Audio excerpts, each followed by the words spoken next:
existem algumas pegadinhas aí, por exemplo. A resolução que trata da federação, ela diz que cada partido tem que respeitar a regra do 30% da cota, ou seja, a chapa originariamente tem que respeitar 30%. Agora, pelo que se dá para entender da leitura da resolução, um partido, se ele for indicar 3 candidatos, um deles tem que ser mulher, dentro da federação, entendeu? É uma chapa só, mas o partido também tem que respeitar o 30% dos seus indicados, ou seja, é uma regra adicional, né, que visa fomentar a participação feminina na política. Então, os partidos pertencentes à federação, eles têm uma regra interna de indicação respeitando os 30%. Do ponto de vista prático, vai funcionar como uma coligação de antigamente. Os candidatos de cada partido, eles vão correr dentro da mesma chapa, mas com os números do próprio partido. Né? Não vai ter é como se fosse a coligação. Né?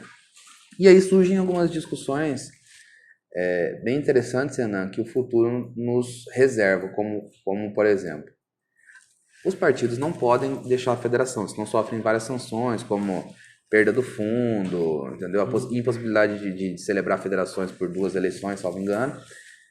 Mas e os candidatos eleitos? Eles podem migrar de partido dentro da própria federação? Porque eles foram eleitos por uma chapa. Isso não ficou claro. Né? Não ficou claro. Né? A fidelidade é com o partido ou com a federação? Né?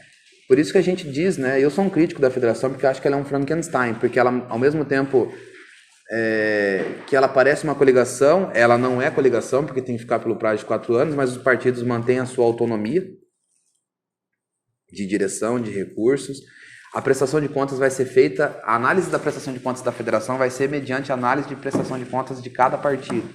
E aí como é que vai fazer? Depois eles vão reunir e fazer um julgamento global da federação? Ou se um partido tiver com conta errada, todos vão ser punidos? Entendeu? É esse tipo de coisa, é um Frankenstein, é uma coxa de retalho que foi feita para preservar os partidos que estavam em franca decadência e que poderiam muito bem deixar de existir de algum tempo, né?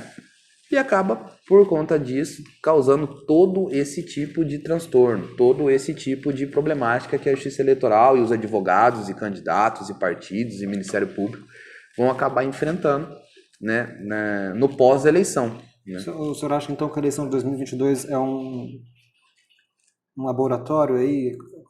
Geralmente a gente costuma dizer que as eleições municipais são um laboratório do Congresso para ver se presta ou não. Tanto que eles viram que a chapa isolada é difícil eleger, né?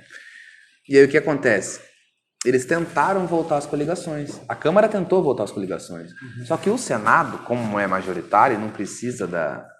Na verdade, eles têm a possibilidade de fazer coligação porque é majoritário, falou, não, a gente não aceita coligação proporcional. E aí qual foi o meio termo? Federação. Foi a federação. Então a gente vai, acho que uma das primeiras vezes que nós vamos ter esse laboratório de experiência, né, da federação em eleições estaduais. E tem todo um problema também, né? Porque celebrada a federação, ela é verticalizada, né? Que isso quer dizer, ela obriga nos estados e também nos municípios. Então, isso vai ter impacto, inclusive, nas eleições municipais de 2024. Porque a federação que se celebrar e se consolidar nessas eleições, ela vai causar uma hecatombe aí, porque vai ter muita mudança já com reflexo para as eleições de 2024. Porque o ideal, e a Constituição, de certa forma, incentiva isso, é a incorporação ou a fusão entre partidos, né? E com a federação você acaba mitigando o efeito desejado pelo constituinte, pelo legislador, porque eu ainda entendo que é uma união efêmera, assim como eram as coligações. Ela é um pouco menos efêmera, mas ela não deixa de ser efêmera, porque ela tem prazo de validade, né? E com o adicional de todas essas complicações que eu acabei de te falar.